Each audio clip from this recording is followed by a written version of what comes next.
کہ اس کی وجوہات کیا ہوتی ہیں، تھوڑی سی وجوہات بھی ہمیں معلوم ہونی چاہیے. سب سے پہلی چیز تو نفاق ہے، اور نفاق کی وجہ سے انسان دینی فرائض میں سستی کا شکار ہوتا ہے، کیونکہ منافق کی نیت اچھی نہیں ہوتی.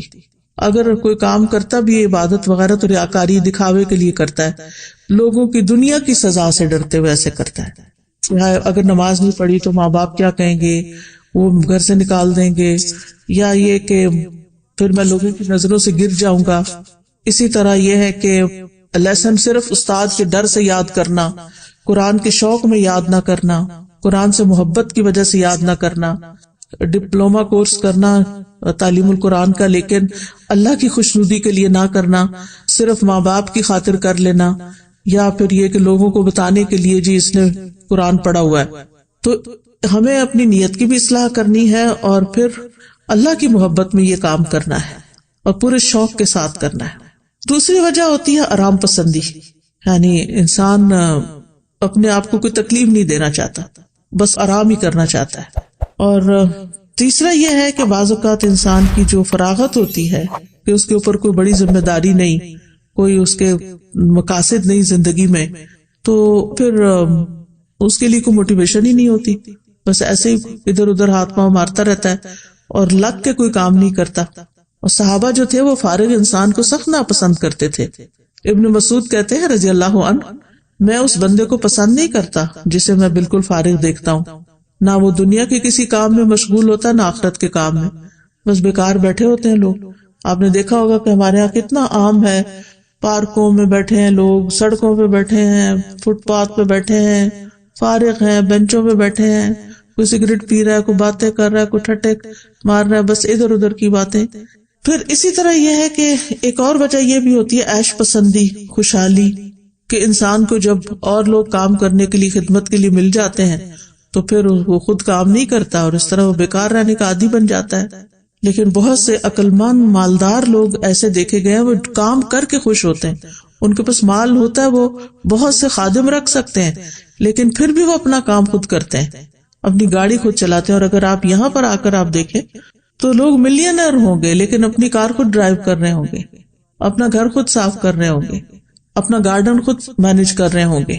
تو جو عیش پسند لوگ ہوتے ہیں وہ پھر سست ہو جاتے ہیں، اور پھر جب انسان کے اوپر بہت زیادہ سستی آتی ہے تو انسان زندگی کے لطف سے بھی محروم ہو جاتا ہے، کیونکہ جب مصروفیت زیادہ نہیں ہوتی تو پھر انسان بور ہونے لگتا ہے، اور وہ بوریت جو ہے وہ انسان کی صلاحیتوں کی قاتل بن جاتی ہے.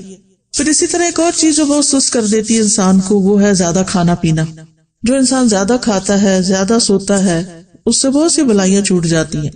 اور پھر اسی طرح بہت زیادہ سونا جو ہے، نیند، یہ بھی انسان کو سست کر دیتا ہے.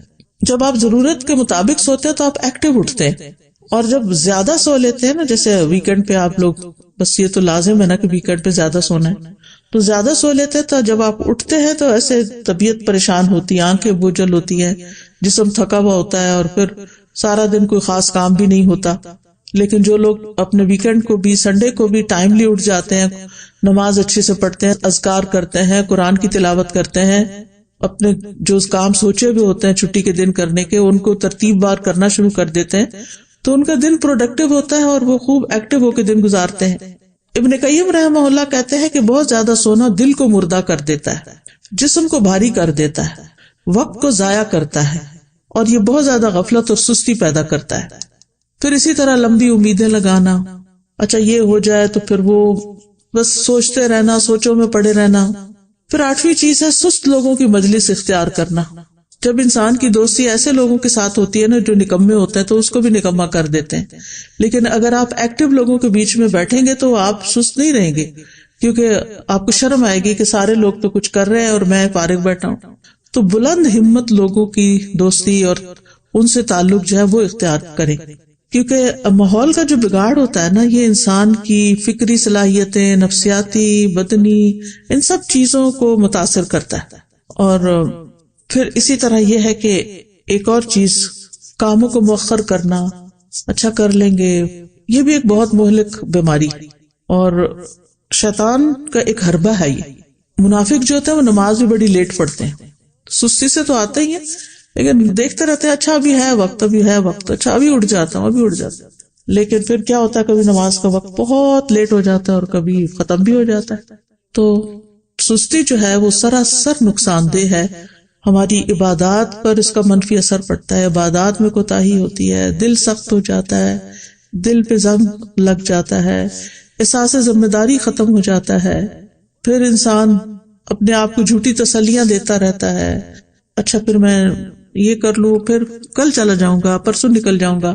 غزوہ تبوک اگر آپ نے پڑھ لیا ہو تو اس میں جو لوگ 3 پیچھے رہ گئے تھے وہ کس وجہ سے پیچھے رہ گئے تھے؟ صرف سستی کی وجہ سے، حالانکہ ان کے پاس سواریاں تھیں. پھر اسی طرح یہ کہ سستی کی وجہ سے انسان کا بڑا قیمتی وقت ضائع ہو جاتا ہے، کیونکہ انسان سستی کے وقت کو کسی پروڈکٹیو اور بہت اچھے مفید کام میں نہیں لگا پاتا، انسان کے وقت کی برکت بھی اٹھ جاتی ہے. تو اس لیے بہت ضروری ہے کہ ہم جلد از جلد سستی کا علاج کریں اور اس سے چھٹکارا پائیں. سب سے پہلی چیز اللہ سبحانہ و تعالیٰ سے مدد، اللہ سبحانہ و تعالیٰ سے مدد مانگیں، کیونکہ اللہ ہی مددگار ہے. واللہ المستعان. نبی صلی اللہ علیہ وسلم نے فرمایا وَاسْتَعِن بِاللَّهِ وَلَا تَعْجِزْ. اللہ سے مدد مانگو اور کمزور نہ پڑو، عاجز نہ بنو. اسی حدیث میں آتا ہے احرص علی ما ینفعک.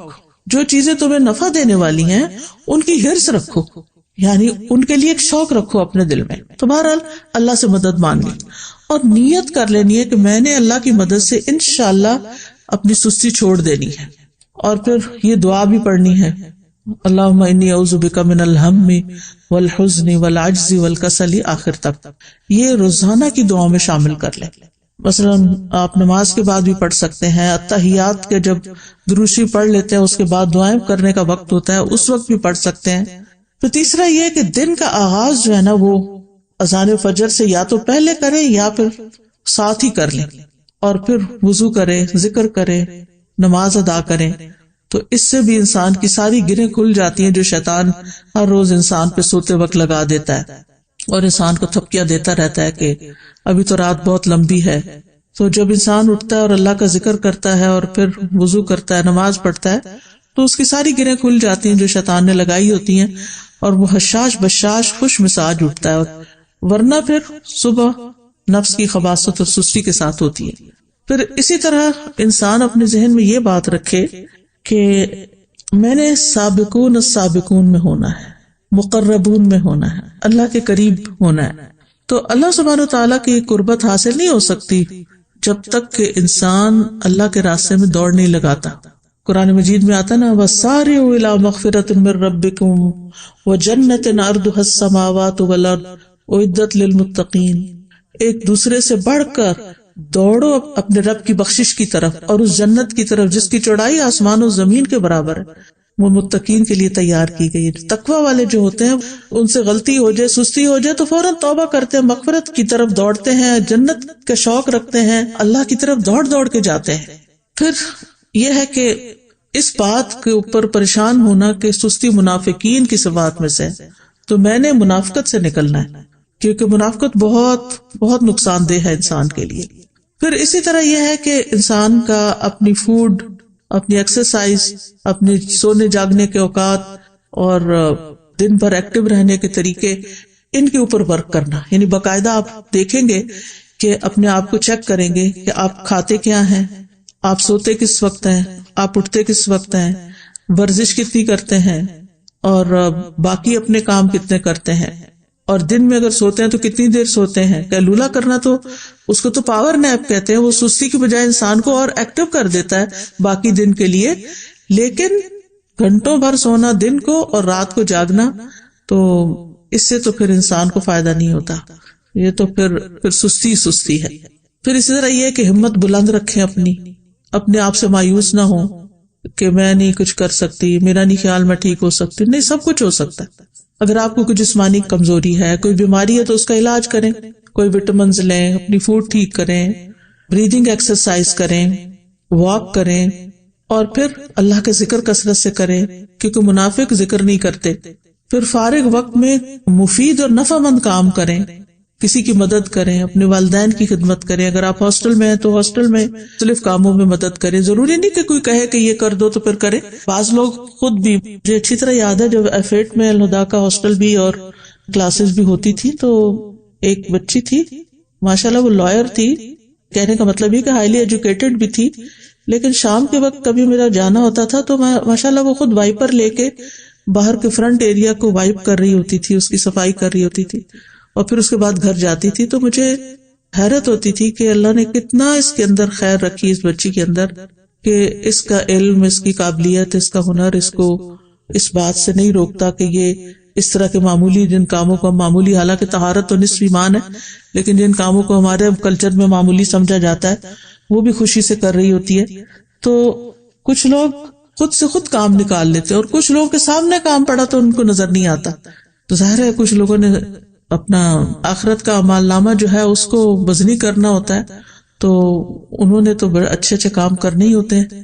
اور کچھ لوگ ایسے ہیں کہ جنہوں نے بس دنیا کے 4 دن کوئی زندگی سمجھا ہوا ہے اور اس کو جیسے تیسے گزار رہے ہیں.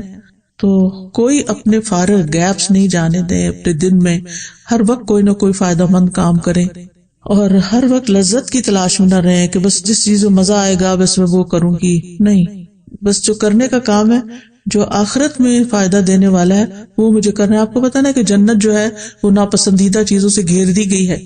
تو جب ہم اپنے وہ فائدہ مند کام جو بظاہر ناپسندیدہ ہیں ان کو بھی کریں گے تو انشاءاللہ بہت فائدہ ہوگا.